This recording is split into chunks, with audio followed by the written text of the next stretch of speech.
If you're enjoying Cowboy Crossroads and would like to help me keep it going, you can become a patron of the show over at Patreon. Patreon is an online platform that allows you to offer monthly support to creative projects that you enjoy. You can find more info and become a patron at patreon.com/cowboycrossroads. That's patreon.com/cowboycrossroads. I'd like to thank my Trail Boss patrons, Bob Kelly, Chris Ryden, Scott Anderson, and Paige Marie Polis. I'd like to start today's show with a poem written by my old friend J.B. Allen from Whiteface, Texas. J.B. was a Texas cowpuncher and one of the finest poets to ever write about the cowboy life. This piece is entitled Habitat. We swallow our breakfast and saddle our mounts by the light of the Milky Way's glow. Exuberance drawn from unquenchable founts in the wake of the season's first snow. Cold wind fiercely tugs at my hat's weathered brim as we head where the blizzards are birthed. Faint stars giving ground to the east's glowing rim as we ride saddles now loosely girthed. The hoorah subsides as the boss eases up, and we wait the words known from our youth, though protocol deems that we'll not interrupt homage earned by those long in the tooth. We start the day's drive for the 9 jillionth time, newly born as them calves ever spring. A delicate dance to the spur owl's chime and the drum of the sage chicken's wing. That grouchy old cook is a plumb welcome sight as dusk draws its cloak round the camp, while the boss sets the guard for the crisp autumn night by the light of that battered old lamp. The night's mighty short when you pull second guard. Seems you barely get 40-odd winks till the wranglers are bringing the hosses in hard, and you're stretching to work out the kinks. The cycle continues as years slip away, till we finally let age take a hold, content with remembering some near-perfect day and the horses that never get old. It wasn't a question of money to burn or living on silk stocking row, for choices that's made in your heart won't discern what the bankers and businessmen know. The hot summer days and the cold winter nights weave a web few attempt to explain. For though some will stray towards the bright city lights, still the code and the feeling remain.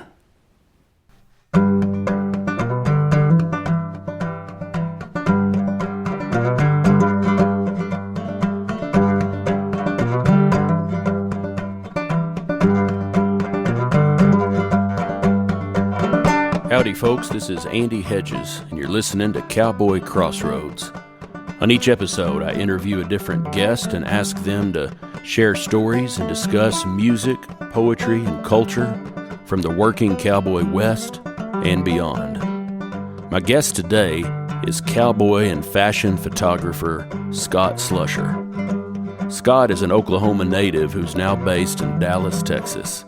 He's done photography work for Tacova Boots, American Hat Company, Mary Kay, Yeti, and many others.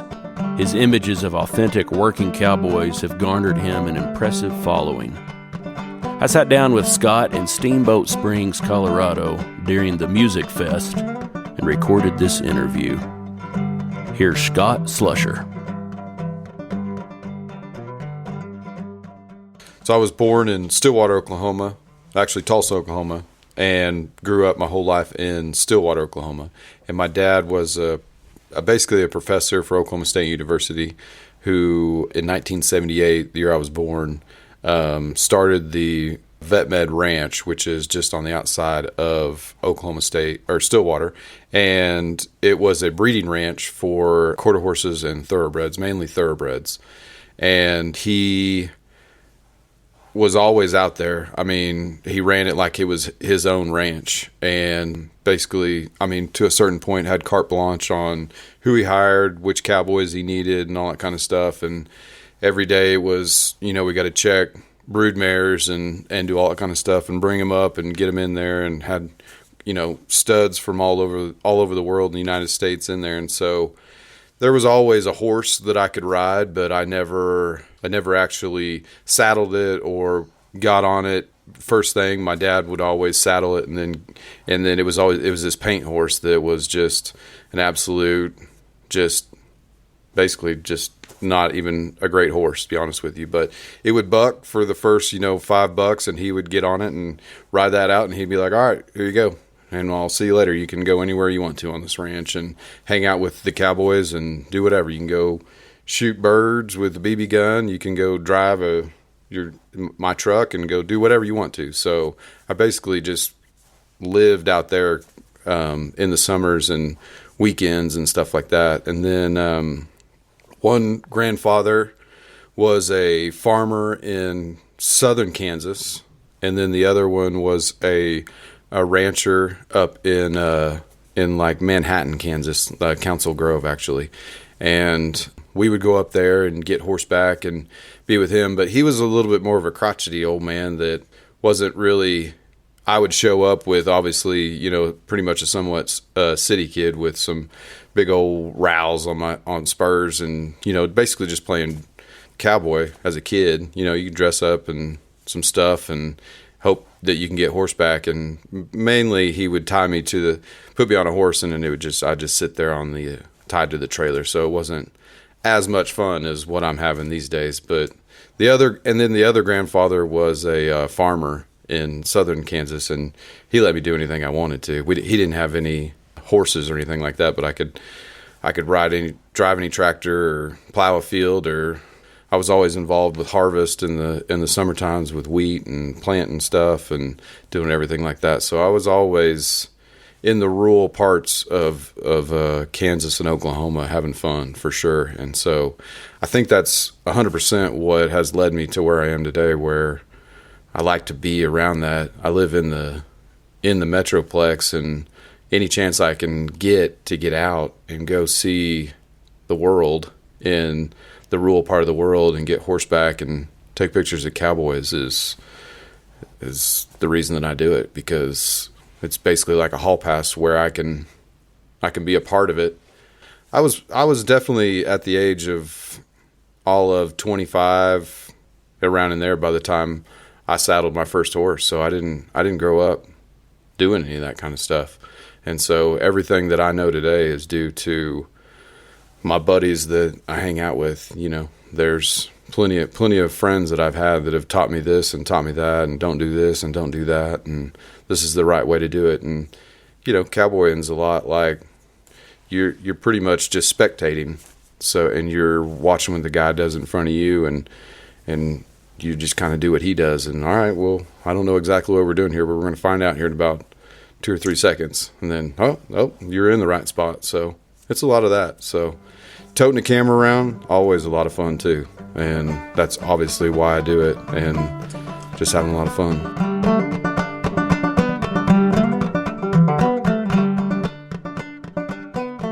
I started out at Oklahoma State University, and I didn't last very long. I like to partake in hanging out with friends and going to the bars and stuff like that. And so I basically started there in Stillwater, and not knowing what the future was, what it was going to be.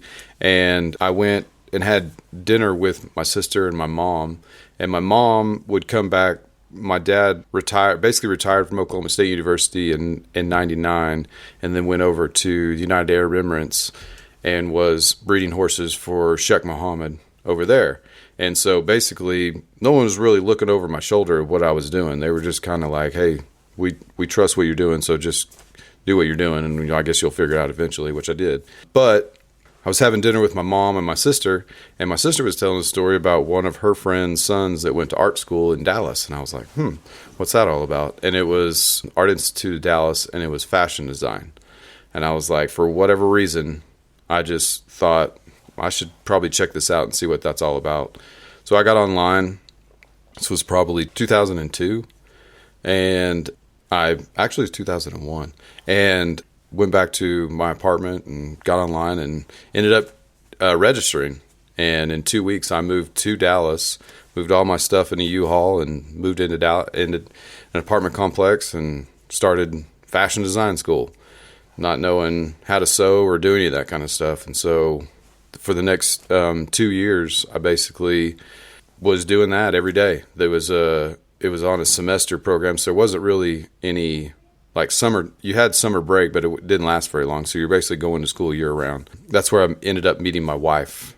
And so did a year and 3/4. And then that last semester you had to do a few classes and then an internship. And so came time where we were having to figure out, all right, well, and I wasn't married. We were just kind of dating and all that kind of stuff. And she was like, why don't you try photography? And I was like, okay. Well, what does that entail? And they were like, well, why don't you just become a photo assistant and just see what it turns into? So they said there's 2 photographers you should work for. One was Paul Morgan and one was Jeff Stevens. And Paul Morgan had like one client, and that was JCPenney's, and Jeff Stevens had a lot of clients, and he was both phenomenal photographers and phenomenal businessmen. And so they said, well, Paul Morgan's actually a little bit tougher to work for. And I was like, okay. And so I got on the phone and I called him right up and I said, hey, I'm doing my internship, and would you be interested in some free labor? And obviously any photographer's like, yeah, I'll take free labor. So I show up and start working, and every photo shoot that happens in a commercial setting, basically you gotta have a bunch of photo assistants. And this was film days. So you had 2 guys one guy was loading one camera and another guy was loading another camera, and then another guy was rolling film and putting that in there and writing down what each roll was. And then you had one assistant that was in charge of lighting, and then you had a second assistant that was helping him set up C-stands and lighting and getting that all dialed in. So there was a lot of people on set doing stuff. So I was helping out, doing all this kind of stuff. And at the same time, he had a little ranch just south of Dallas and needed a bunch of help with that. And I was like, I can do that all day long. I can help out. He didn't have any cows or anything like that. He just needed help with some tractor stuff and baling hay and stuff like that. So I helped out with that a lot. And then it eventually came time where it was like, all right, I need help taking like pictures or something like that. And digital came out. And so we were learning digital when it came out and stuff like that. So I'm learning how to set lights up and color balance them and making sure that the lights are set at the right, increments, and the location scouting and taking equipment for locations and stuff like that. So it was a lot that I had to learn. And in the process, my wife got me a film camera, and that Paul Morgan, the photographer, he would give me some assignments from time to time. He would be like, hey, why don't you take a picture, X, Y, and Z, and then we can throw that film in with my film, and we can get it developed, and we can look at it and study it and figure out what you need to do this and the other things you need to do. And I was like, all right. So we started doing that, and he was helping me and everything like that. And then it kind of just evolved into taking more pictures. And in that moment in time, it was more about, I was testing the waters and dipping my feet into the fashion world of photography. And you have to have hair and makeup artist and a stylist. And luckily my wife is a clothing stylist, so I had that box already checked. But you had to kind of make a name for yourself at the modeling agencies there in the Dallas area. And so I would always be like, hey, this is Scott Slusher. I'm, so-and-so. I work with Paul Morgan. Oh, yeah. We know him, great guy, da-da-da-da. So any new model that came along, it was what we call testing. And so a new model, basically a newer photographer, people on the up and up that want to get their portfolios going. And so we would always do that. But it took a lot of people to do that. And so in the same amount of time, I was always like, I need something I can go take pictures of just by myself. And I started thinking like what could that be? And I was like, we always went to a German fest in Munster, Texas. My wife was, her family grew up in Munster but lived in Gainesville. And we'd always camp next to these cowboys. And I made friends with them, all kind of stuff. And one of them was Jeff Besner, and he worked at the R.A. Brown Ranch at the time. And so one day I called him up, and this is when digital was already out, and I already had a digital camera and everything like that. And I called him up, and I was like, "Hey, Jeff, what if I came and hung out with you and got horseback for like a week?" And he was like, "All right, Slusher, let's do that." And I was like, "All right." So I called one of my buddies that just had some cattle and wasn't a cowboy or anything like that, but had access to it and everything like that. And I said, "Hey, can I borrow your truck and your trailer and a horse and a saddle?" And he was like, "Well, heck yeah, Slusher." And I was like, so I went up there to Gainesville, and I borrowed all his stuff and made my way to Throckmorton, Texas, and hung out with Jeff Besner for a week. And Jeff Besner I owe a lot to Jeff, because he was one of those cowboys that he always loved looking in the Kurt Marcus books and the Bob Morehouse coffee books, and just, envisioning himself being in those pictures and wanting to set those things up, and just always thinking about something like that. And a lot of the cowboys I hang out with, they still envision themselves in that setting when their parents or something like that was in a coffee table book, or, they saw cowboys that they looked up to in every coffee book that they ever ran across at somebody's house. And so we were out there, and it was I don't know, we'll say it was August, or it was hot in Texas, and there's not a lot going on and all kind of stuff. So Jeff was like, "Hey, what if we Scott, what if you get horseback and you go over that hill down there, and me and some of all these other cowboys, we'll bring those cows up over that hill, and you can take those pictures of it coming over here in that light. You think that'll be good, over there and stuff like that." I'm like, "Yeah, that'll work great." And it was dusty and dirty and all that kind of stuff. And I was there for a week, so I obviously took a bunch of photos. And I get back, I'm in a studio with 3 other photographers, and they're all all successful photographers. And I get back and I show them the pictures that I'd taken, and they were like, "Golly, these are really good, Scott." And I was like, "Really?" So I entered some of those into some contests, and ended up winning a couple contests with those in the Dallas area and the Texas and everything like that. Nothing like crazy big or anything, but it was. And about that same time, Instagram had come out, and so it was just kind of a perfect windstorm of these raw photos of cowboys working and dust flying and stuff like that. And so it was one of those kind of right place at the right time kind of feelings, where you're like, all right, maybe this is something that I need to pursue. And at that time, I didn't have any clients that were Western clients or anything like that, but I was, I kept doing it. And a lot of photographers that I looked up to in my industry, were coming up to me at there'd be some party in Dallas or something like that, and they were like, "Scott, what you're doing is unbelievable." And I'm like, "Wow, well, thank you. I appreciate that." They're like, "You're out there just doing that by yourself, and you're giving it a look that doesn't have the same look as like the fashion that you're doing and all kind of stuff." And I was like, yeah, you're right about that. And so I kind of started trying to blend those both worlds, where just being that, and like taking that thought process of what I do with cowboys and taking that and using that in the fashion world or the lifestyle world that I still do commercially and stuff like that. So it's one of those journeys that I really feel like everything's just, the blocks were placed, and I just went for them and started building my own building, I guess you could say, as it were.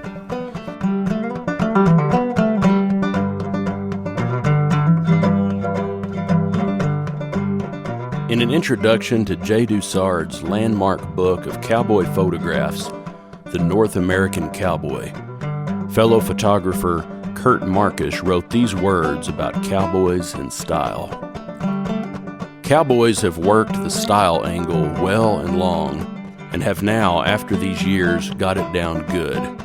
So well, it seems, that you'd think they invented a code for all to abide and enforce and pass along and give the appearance of orderliness.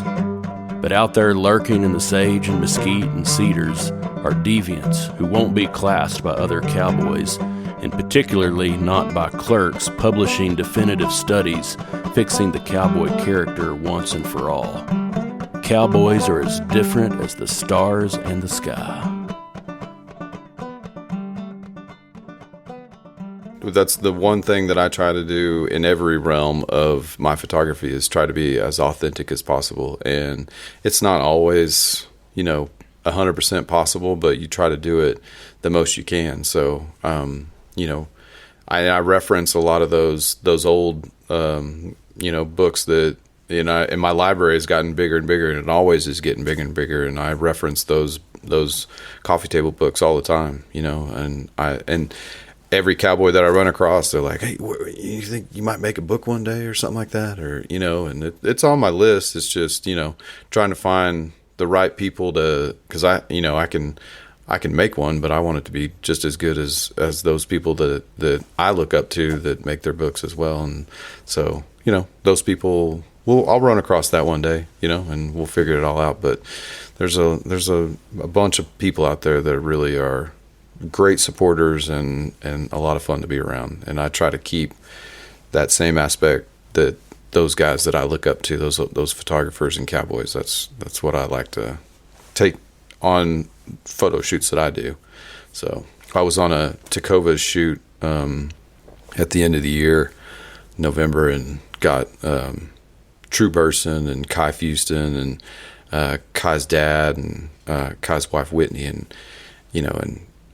we're out there outside of Guthrie and all that kind of stuff, and we're taking pictures and doing all that kind of stuff. And somebody would be like, "Well, you think these boots would be a right setting for what's happening in this scenario that we're doing?" And I'm like, "Well, True Burson's wearing those boots, so if anybody says, that can't be done in those boots, well, he's doing it because that's True Burson, or that's Kai Fuston doing it in those boots." So, yeah, that can happen, and those are cowboy boots, so those are cowboys. So, and I tend to stick with, there was lots of Zoom meetings and talking like, well, who are we going to use? And we need to use this and do all that kind of stuff. And I was like, if we use the people that I want to use, we don't have to worry about any details, because I can't watch everybody. We had a videographer there and all kind of stuff. And I'm shooting and he's shooting and some of the other things are going on. And so it's like, if I get the right cowboys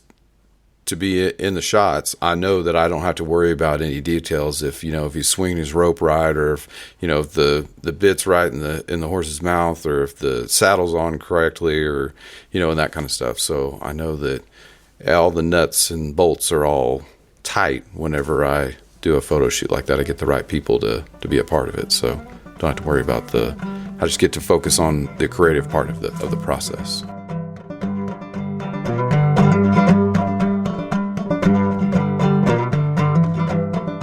I think I said it a minute ago before we had the mics on. It's a place that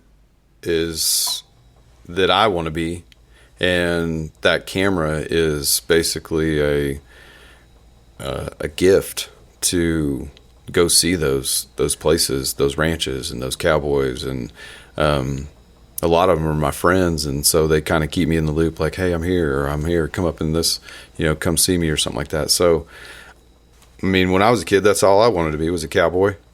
And I wanted to learn how to do it. That's the first thing I think about when I get up in the morning. It's like, I want to get horseback today. That's something I want to take pictures, and I want to get horseback. I should probably go ride my horse, and get him legged up, and, have those, take my son and have him experience those things and let him see the things and stuff like that. So, I mean, it's a fantastic lifestyle, and I can make a living at taking pictures and of cowboys. But at the same time, I don't really want to have all my eggs in one basket. I still shoot, commercial stuff that's not Western. I'll still do a Mary Kay job. I did a fantastic Mary Kay job, probably like 4 years ago, and it was I call it speed dating, but it wasn't that. And I'm a married man. I've been married for 20 years, but I basically had to take portraits of Mary Kay ladies, and I was allotted 30 seconds or a minute with each lady to have their picture taken on either a white or a black background. And then those images were going to turn into, and they ended up being billboards in Times Square. And I just never thought and a lot of the ladies would be shaking. Like they were so scared to have their picture taken. So you gotta learn to problem solve in any life situation. So that was one of those deals where it's like, all right, hey, and I had a cowboy hat on, and I would take my hat off and be like, hey, my name's Scott Slusher, where are you from? And they were like, oh, I'm, so-and-so from Elko, Nevada. Oh, Elko, Nevada? There's a poetry gathering up there. And, oh my God, you know about that? And so, that 30 seconds to a minute of just your name and where you're from can really open somebody up and get their mind thinking off of, I'm about ready to have my picture taken, and be nervous about it and stuff like that. So I took that, before we do a podcast, we were chatting and, we know each other, but we were still, kind of shooting the bull a little bit and trying to get everybody comfortable and having fun and stuff like that. So same thing goes with picture taking. And, but it's one of those deals where I can't really put my finger on when that was that I'm doing the right thing, but it was along the way. It was, so-and-so said, that I looked up to was like, hey, these are really great photos. Or the rep I have in New York, she found me. I didn't find her. And that means a lot to me. You know what I mean? Like if somebody's, you keep getting pats on the back that you're doing the right thing, that's always it lets me know that I'm in the right place at the right time and I'm doing the right things. Because if you are having a hard time with something and it just kind of never really, man, I'm taking that next step, but it's not really happening. And all right, I'm going to do it again. All right, I'm going to do it again. Trust me, I've had plenty of those. But you kind of have to be like, all right, maybe this path isn't it, and I need to back up or divert to this path and go down this road and see what it takes me. And so plenty of those situations in the photography world and in life. So you got to keep just moving forward and hanging out with your friends and talking to people and networking and stuff like that. And so that's the name of this game is meeting people. And you never know who you're going to meet and what they do. And hey, I got a ranch. You should come down and come to a Brandon and all that kind of stuff. And then you'd be like, oh, well, I know him. He's there, and we're buddies and all that kind of stuff. So never know where. Usually I don't really say no to a lot of things, and that's probably not the best thing, but it's got me where I am today. So I can't really complain too much.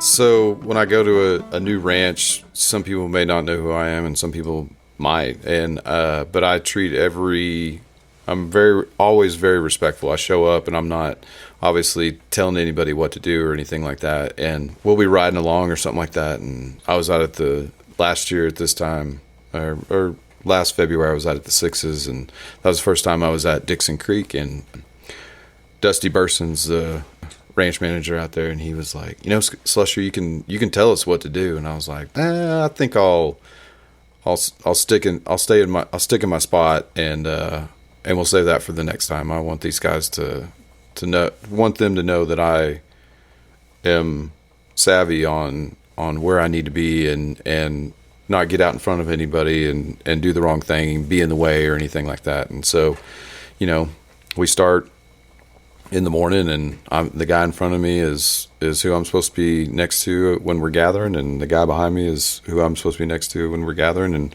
when we get all done, that's where I'm supposed to be, and I stick to those unspoken rules when you go to ranches like that. And so I don't really go out of my way to tell people. I'm just kind of like a fly on I'm a fly on the wall with the camera is basically what I am. And as it's, let's just say I'm at that ranch for a week. By first day, kind of keep quiet and just kind of do what I'm told and all kind of stuff, and just stay in my spot. And then the second day, kind of do a little bit more, push the limit just a little bit more. And then by the third day, I'm obviously, a lot of these guys are my friends, and all that kind of stuff, but still just kind of catching everybody doing what they're doing and not being the photographer that's yelling over the fence, hey, turn your horse around this way. Or, there's obviously times for that, like a Takova's photo shoot where, I'm in charge and the Cowboys know, like, hey, we're working for Tecovas today, or something like that, you know, or we're working for American Hat or whatever. And so I have that leeway. But if I'm just out taking pictures and just being a guy on a horse with a camera and stuff like that, I take that role very respectfully. Like the first time I was out at the Sixes, like 2017, I think it was the first time I went for spring works, and you know, it's have breakfast in the fly and all that kind of stuff, and you know, we're all eating and all that kind of stuff, and then it's time to go catch horses in the pen, and I remember, I mean, I could draw you a picture of it, and I'm not even a very good drawer, but I was like, True Burson walked up to me and he goes, "Slusher, you've never been around any of this, have you, before?" And I was like, He's like, "Stay next to me." I was like, all right. So he walked me through that whole process. Hey, this is what we're doing right here, Slusher, you know, and just, you know, here, stand right here and do all this kind of stuff. So guys like that they can tell.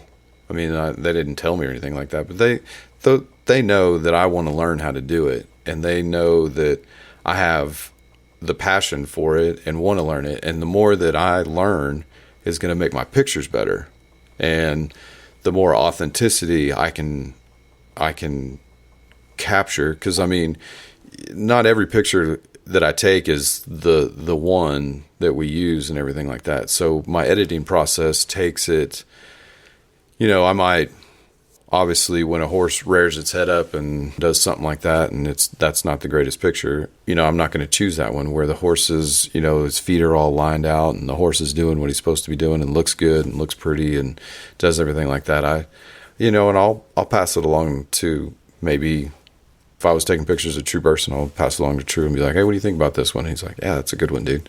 You know, the horse is doing what it's supposed to be doing, and you know, everything looks good and stuff like that." But even to go back to being around the right guys, and I don't really honestly need to worry about the attention to detail all that much. You know what I mean? Like if I'm hanging out with some guys that don't cowboy every day and all kind of stuff, and I'm one of those guys, and so you know, I can still weed through the process of taking pictures of being like, all right, that's a good picture. You know, everybody's doing the right thing there. It looks authentic. It looks like an old Kurt Marcus photo or whatever. You know, I think, to answer your question fully, being there and learning and watching, also taking pictures, has I can tell when something is done right and something is done not so correctly, and I can choose those pictures and choose them wisely. And not everything's tack on perfect, but for the most part, I mean, everything's always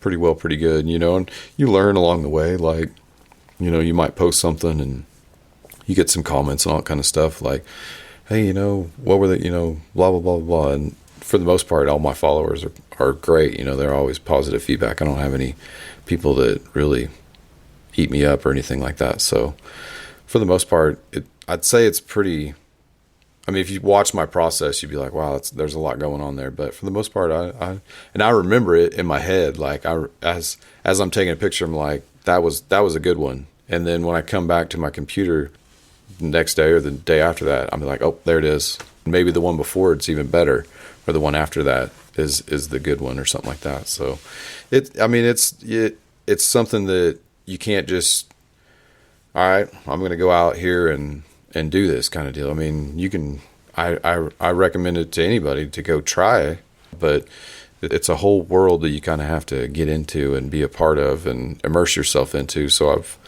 you can ask my wife. My wife is like, "You're going to buy a horse? What are you going to buy a horse for?" I'm like, well, I don't need to be showing up to XYZ ranch and in a Toyota Camry or something like that, and I get out with my long hair and a cowboy hat on and all that kind of stuff. I show up with my truck and my trailer and my horse and my saddle and my rig and my cameras, and I have fun. And if anybody says, "Hey, put your camera down, let's go rope something," I'm like, all right, let's go rope something. So I just like being a part of it is what I guess basically. I don't know if I answered your question, but then the long-winded painted picture, I think I did.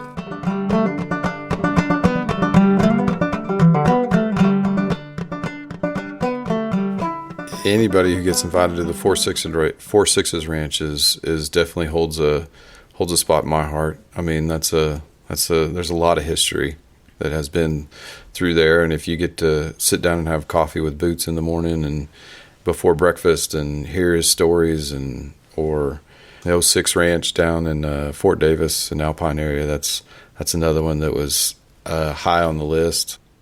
One of my best friends, he used to work for the Spade Ranch up there in the Panhandle. Jason Pelham. That was always he's as real deal as they get, and he's a close friend. And so there's a lot of days that I spent up there with him and a lot of other cowboys. And honestly, even if I had my own ranch that was 10 acres, I would hold a special spot in my heart, just because I get to be on it, and I get to be horseback, and I get to see it, and I get to be a part of it, and I get to be on a good horse. And life is short, and you don't want to be on a bad horse, and you don't want to be around people that don't want you to be there, or for me to be around them or something like that. So any place that I get to go and I get invited to, or sometimes I invite myself and they say, sure, come on out, Slusher, and we'll put you to work and have you take some pictures. Or if I can give back in any way, a lot of the clients that I work for, that's me giving back to these. I mean, I don't know how a cowboy does it. I mean, a truck costs so much money, a saddle costs so much money, horse flesh is expensive, and I mean it's expensive to be a cowboy. So if I can help them out with a hat or some boots or something like that, then that's me saying thank you for letting me come out there, and hopefully they'll end up in a coffee table book or on a billboard, and they get to drive past and show people like, hey, that was me, So I don't know. And if there's the X-Cross X Ranch up in outside of White Deer, Texas, and Skellytown and stuff like that, and that's a great ranch. It was I haven't been on it since the fires rolled through there a couple years ago, but I saw those guys at the WRCA this year, and they were, come on, Slusher, you haven't been here for a year or two, so come on back out. And I was like, all right. So I get excited about just seeing places that don't have any trees on it, and big open sky, and drinking beer with your buddies, and roping stuff and taking pictures and just kind of hanging out. And to be honest with you, it'd be even better if I was a painter or something like that, because then I could probably do it a little bit more justice by, maybe not, because I probably wouldn't be a very good painter, but just taking a good photo and letting those guys see, letting them see that I impacted them and they impacted me in some way, and they're helping me, and I'm trying to help. Hopefully they understand that I'm trying to help them too, by carrying on the tradition that they grew up in, or maybe they didn't grow up in it. You know what I mean? I didn't grow up in it. I was around it, and I always wanted to be it. But it's one of those deals where people need it. People want to see it, and I want to see it. And even if people don't want to see it, I want to see it. So I'll show it to everybody else.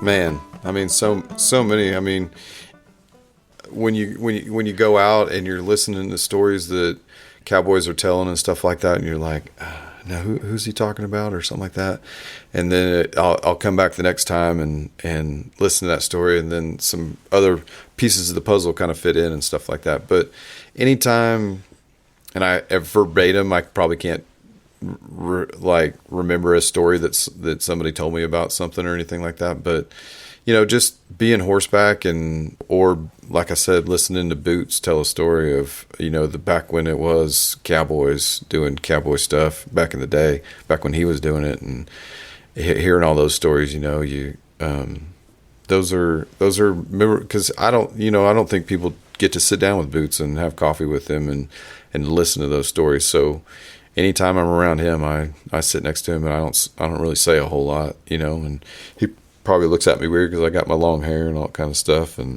But he once told me, he goes, Scott, where do you live? And I didn't really have the heart to tell him that I lived in Dallas proper.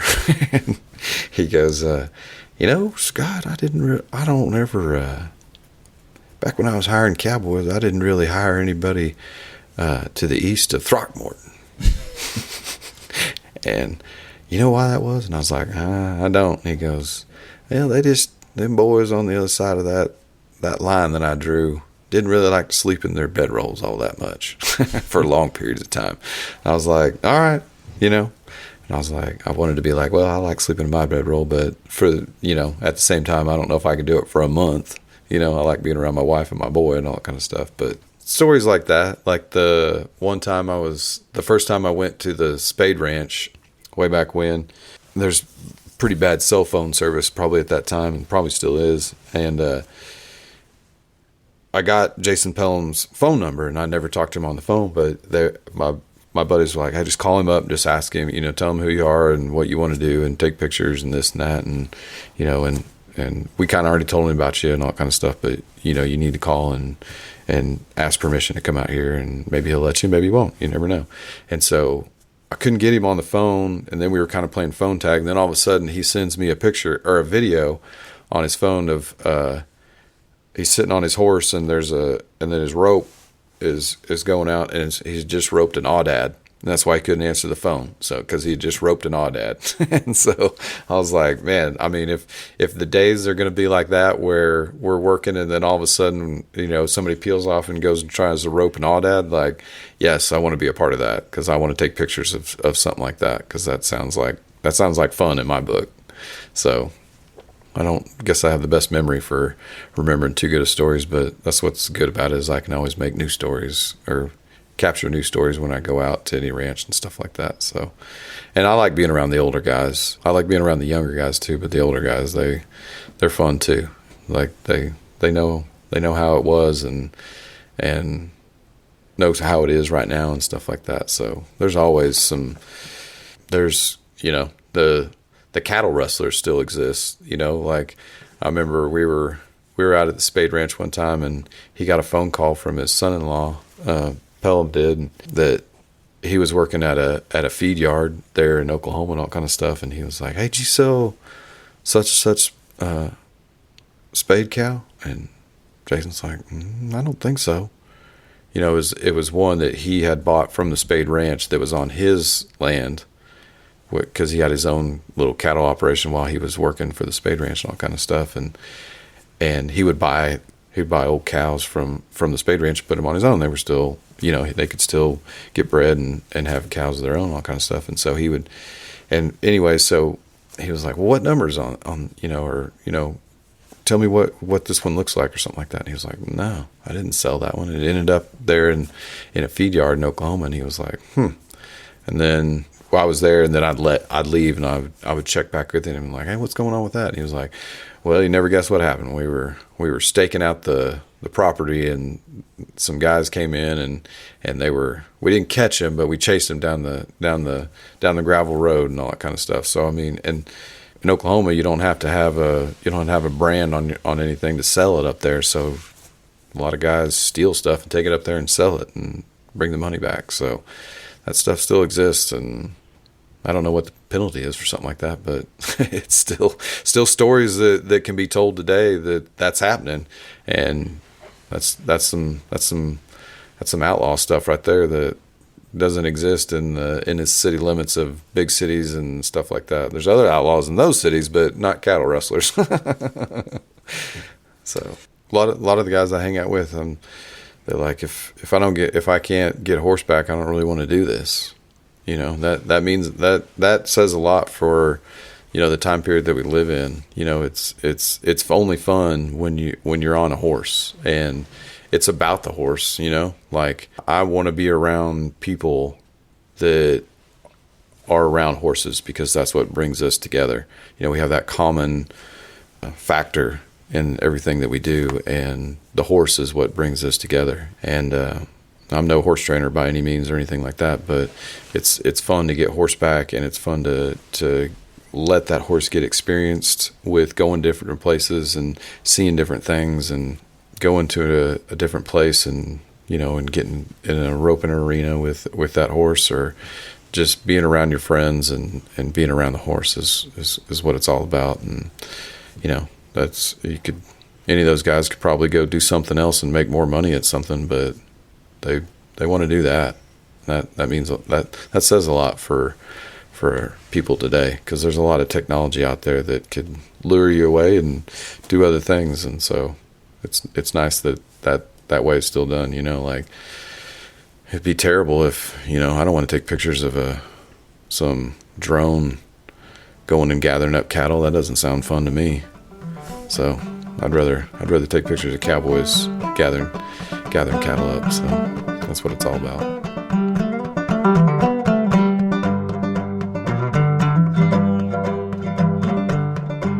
In his 1975 photo book entitled The Cowboy, Bank Langmore wrote this: "I guess I can best sum up the essence of the cowboy by what Ray McLaughlin, buckaroo boss of the huge ZX Ranch at Paisley, Oregon, said one day as his 12 buckaroos and I rode out to make the morning circle.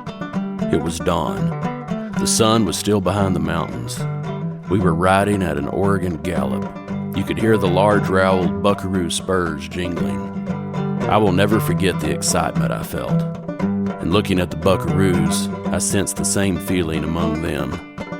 At that moment, Ray rode alongside me and said, 'I wonder how many people in this world would give everything they own to be riding out with us this morning.'"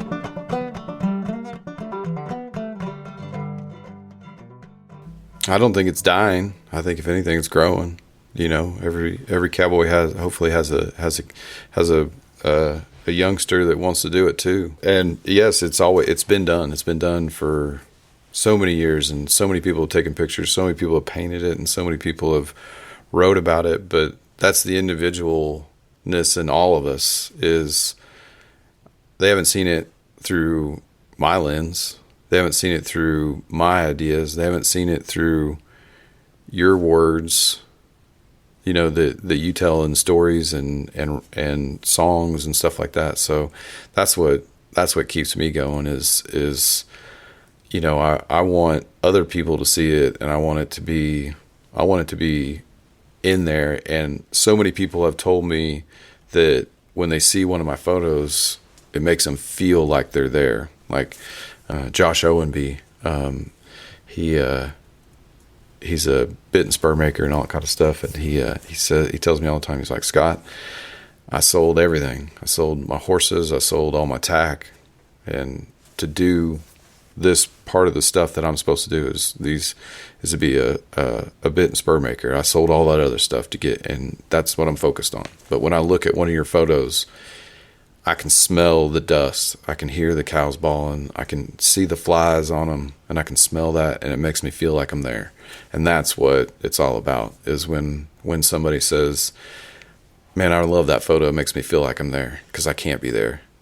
Or I'm at a desk somewhere, or, "Oh man, here's my desk, and I have one of Scott Slusher's photos up on my wall right here," and it makes me think to that time that I was out at the Sixes or at the Spade Ranch or something like that. So I think it's just those little stories that you can tell in a photo, and that's what makes a good photo or a good song or a good painting. It's not the story that the artist comes up with. It's the story that the person that sees it or listens to it, it makes up their own story to it. I was riding around with Red Shahan one day, and I said, "Hey, such and such song, what's that about?" And he goes, "Slusher, if I told you what it was about, it would ruin the story that you already have in your head, that it's your story that song's about." And I was like, there's a lot of wisdom to that statement. And so, if I sell a picture of teepees from the 4-6's ranch, then that can be that's their story. I can tell you what the story was, and it's not as good as probably your story, but I can tell you that I almost didn't even take that picture. I was walking to dinner, and the sun was setting, and there's about 6 or 8 teepees just right there on the big open, prairie right there. And the sun's setting, and there's some clouds and sunburst going through the clouds and everything like that. And I look over and I was like, I'd make a pretty good picture. And I looked down and I was like, well, I don't have my camera with me. So I walked back to my teepee and I go over there and I start taking pictures. And I just didn't want to be late for dinner because I didn't want to be, everybody's holding up waiting for me or something like that, which they're not going to. But at that moment in time, I was like, I'm here to take pictures. That's my job. And yes, you're here to learn and do all that other stuff and not be late and everything like that, but your job is to take pictures. And so ever since then, I don't have a camera around my neck right now, but I brought it with me. But that's what I'm supposed to do. That's what I'm here on this earth to do, is to take pictures. And I don't know if I'll do it for the rest of my life or anything like that. I'll do whatever, but for right now, that's what I'm doing, and I love doing it. That's for sure.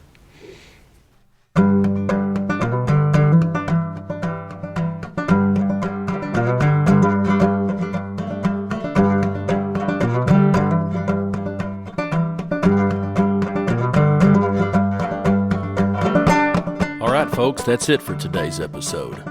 I'd like to thank Scott Slusher for taking the time to visit with me. You can find out more about Scott at scottslusherphotography.com. I'd like to thank Hal Cannon for playing the Cowboy Crossroads theme music. You can find out more about Hal at halcannon.com. I'd like to thank my Trail Boss patrons, Bob Kelly, Chris Ryden, Scott Anderson, and Paige Marie Polis, for their support of this episode.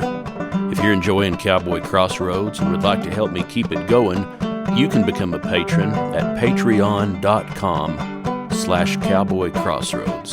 That's patreon.com/Cowboy Crossroads.